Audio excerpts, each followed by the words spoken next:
Ready to move in premium triplex villas at Bachapalli APR Projects. అలసిపోయినట్టుగా అనిపించిందా?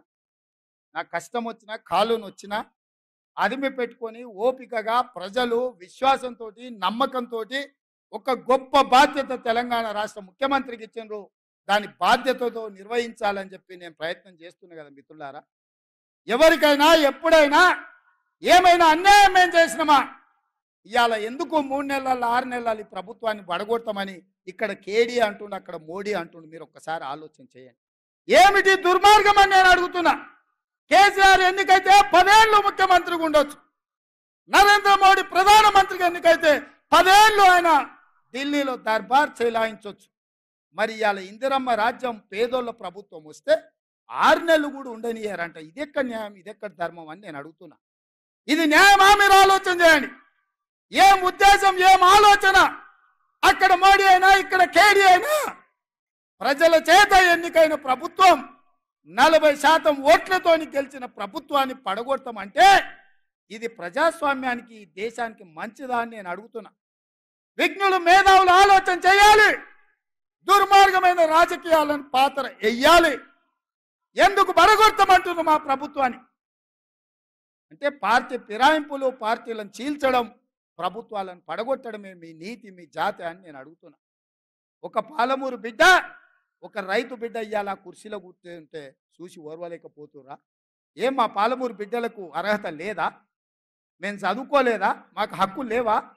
మేము ఈ రాష్ట్రంలో ప్రజలం కాదా? 4 కోట్లలో మేము లేమా?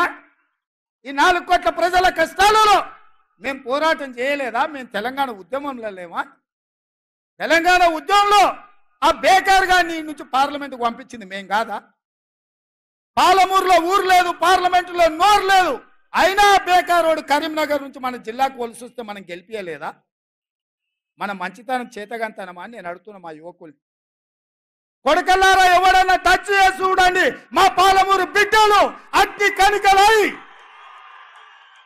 మానవ బాంబులై నా కొడకల్లారా ఎవడన్నా మిగులితే నేను చూస్తా అనుకుంటూరేమో, తమాషా చేస్తూరేమో. వానో వీనో సందులల్లా సకలగుల పెట్టి ఏదో చేద్దామని ఒక్కనొక్కని పండబెట్టి తొక్కి పేగులు తీసి మెడలేసుకొని ఊరేగుతాం బిడ్డ ఎవడని ప్రభుత్వం మీదకి వస్తే. ఇది ఆసామాసి అల్లాటప్పకు వచ్చిన వాళ్ళం కాదు బిడ్డ. నల్లమల అడవి నుంచి తొక్కుకుంటా ప్రగతి భవన్లో ఉన్న నిన్ను కంచెలు బద్దలు కొట్టి బజార్లకు ఈడ్చిన బిడ్డను బిడ్డ. ఇక్కడి నుంచి వచ్చినోని తట్ట పని, పార పని, మట్టు పని, ముంబాయి దుబాయి వలసలు పోవడే కాదు బిడ్డ. నీలాంటి వాళ్ళని కోతి తీసి బొంద పెట్టేది కూడా మాకు తెలుసు. ఆయనలో నల్గొండలో మాటల సందర్భంలో మా ఉత్తమన్న, జానన్న, ఎంకన్నా ఉండే మా జిల్లాలో మొత్తం గెలుస్తామన్నారు. సంతోషమయ్యా, మీరు ఎన్నన్నా గెలవండి, మా బిడ్డలు ఇంకొక సీట్ ఎక్కువ గెలిపిస్తారని చెప్పిన. నేను నల్గొండలు చెప్పిన. ఇవాళ మా ఎంకన్నోళ్ళు 11 గెలిస్తే మా బిడ్డలు 12 గెలిపించారా. మళ్ళా మా ఎంకన్న ఇవాళ అంటనే ఉండి పక్కల నుంచి మా నల్గొండ భువనగిరి మేము అల్క గెలుతామే, మరి నీ సంగతి ఏందని.